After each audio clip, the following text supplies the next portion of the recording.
As-tu déjà ressenti ce combat en toi? Ce conflit entre le bien que tu veux faire et le mal que tu finis par commettre? Tu veux être patient, mais la colère prend le dessus. Tu veux pardonner, mais la rancune reste accrochée à ton cœur. Tu veux vivre selon Dieu, mais le péché te rattrape encore et encore. Tu n'es pas seul dans ce combat. Même l'apôtre Paul en a parlé dans Romains chapitre 7. Car je ne fais pas le bien que je veux, et je fais le mal que je ne veux pas. Alors, pourquoi est-ce si difficile? Pourquoi la chair et l'esprit s'opposent en nous? Et surtout, comment en sortir?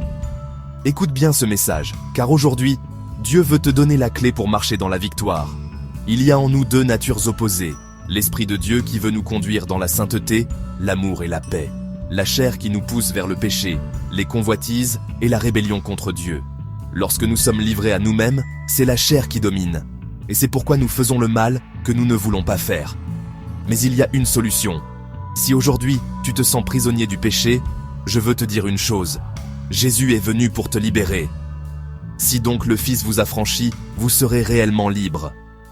Sur la croix, Jésus n'a pas seulement pris nos péchés. Il a brisé la puissance du péché. Notre vieil homme a été crucifié avec lui, afin que le corps du péché soit détruit, pour que nous ne soyons plus esclaves du péché. Cela signifie que tu n'es plus obligé de vivre sous l'esclavage du péché. Jésus a payé le prix pour que tu sois libre. Mais pour expérimenter cette liberté, il y a une décision à prendre. Crucifier la chair chaque jour. Ceux qui sont à Jésus-Christ ont crucifié la chair avec ses passions et ses désirs. Cela veut dire renoncer volontairement à tout ce qui nous éloigne de Dieu. Refuser la tentation, rejeter les mauvaises pensées, fermer la porte aux influences toxiques. La chair ne meurt pas en un jour. C'est un combat quotidien.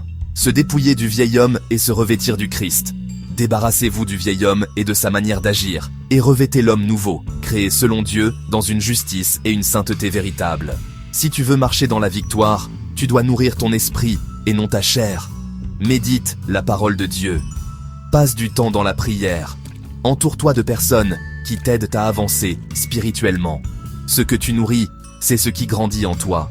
Alors, aujourd'hui, décide de nourrir ton esprit et non ta chair. S'appuyer sur la grâce de Dieu et non sur nos propres forces, tu ne peux pas gagner ce combat seul. Si tu essaies par tes propres forces, tu échoueras. Mais si tu t'appuies sur la grâce de Dieu, tu verras sa puissance agir en toi. Ma grâce te suffit, car ma puissance s'accomplit dans la faiblesse. Plus tu t'abandonnes à Christ, plus sa force agit en toi pour te rendre vainqueur. Seigneur Jésus, je reconnais que je suis faible face au péché. Je reconnais que sans toi, je ne peux pas m'en sortir. Mais aujourd'hui, je choisis de venir à toi. Merci d'avoir payé le prix pour ma liberté à la croix. Je t'invite dans ma vie, viens régner en moi. Aide-moi à crucifier ma chair chaque jour, à me revêtir de ta sainteté. Je déclare que je suis libre, que le péché n'a plus d'autorité sur moi. Je choisis de marcher par l'esprit et non par la chair. Merci pour ta grâce et ton amour. Dans le nom puissant de Jésus-Christ, Amen. Si tu as fait cette prière, écris Amen en commentaire. Dis-moi dans les commentaires, quelle est la tentation dont tu veux être libre aujourd'hui? Je vais prier pour toi. Et surtout, abonne-toi pour recevoir d'autres messages de foi. Like cette vidéo pour toucher plus de vie. Partage-la à quelqu'un qui lutte contre le péché et qui a besoin de cette vérité aujourd'hui. Que Dieu te fortifie et te garde dans sa présence.